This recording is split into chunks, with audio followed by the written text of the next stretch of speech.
By the start of 1975, it was clear that North Vietnam was on the verge of a major offensive. In January, Communist forces captured a province only 60 miles north of Saigon. In March, they attacked over here in the Central Highlands, a large mountainous area, sparsely populated, difficult to defend. The breaking point apparently came when the Communists encircled and captured the provincial capital of Ban Me Thuot. South Vietnam's President Thieu then ordered his troops to abandon the Central Highlands and the northern provinces of South Vietnam. That was the beginning of the end. Charles Collingwood described what happened next.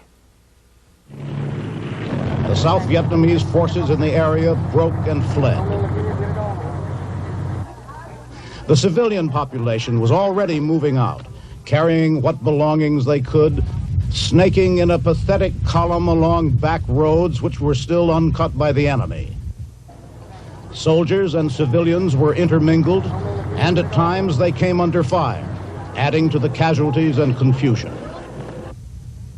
The goal was to reach the great cities of the coast, where they thought they would find safety. They did not know then that there was no safety there, and that their flight had only begun.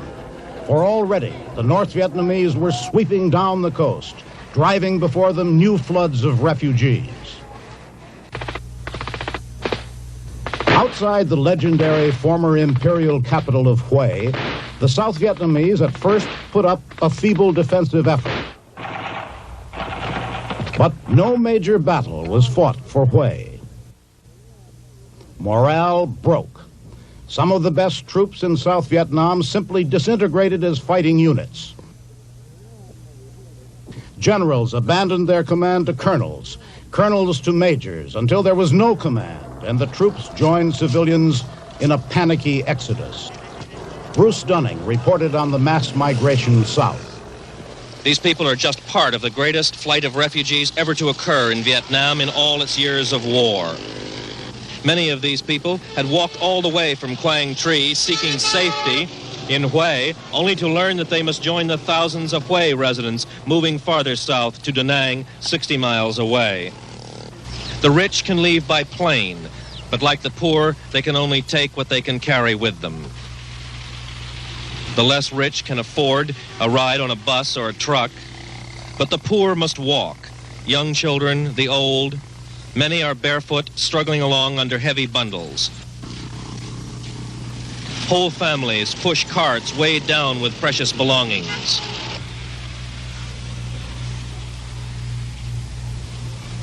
Soldiers are trying to get their families out of Hue. Rockets are hitting the center of the city, making everyone aware that the North Vietnamese are not far away. The refugees came to Da Nang by ship as well as on foot.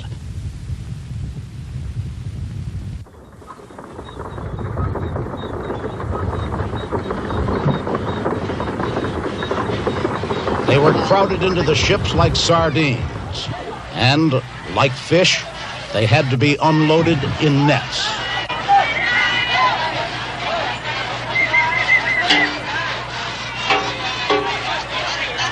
But even as the refugees swarmed ashore in Da Nang, the word was passed that Da Nang itself would be the next place to fall.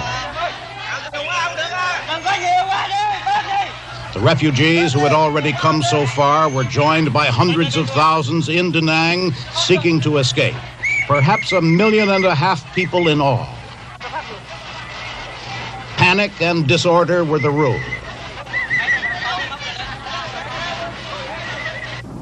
Ships sent to help evacuate the multitude had to lie well offshore. There was a frenzied scramble to reach them.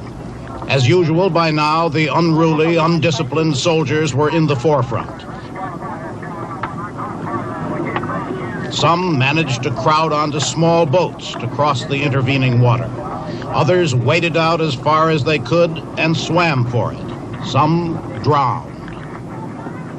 Many were left behind.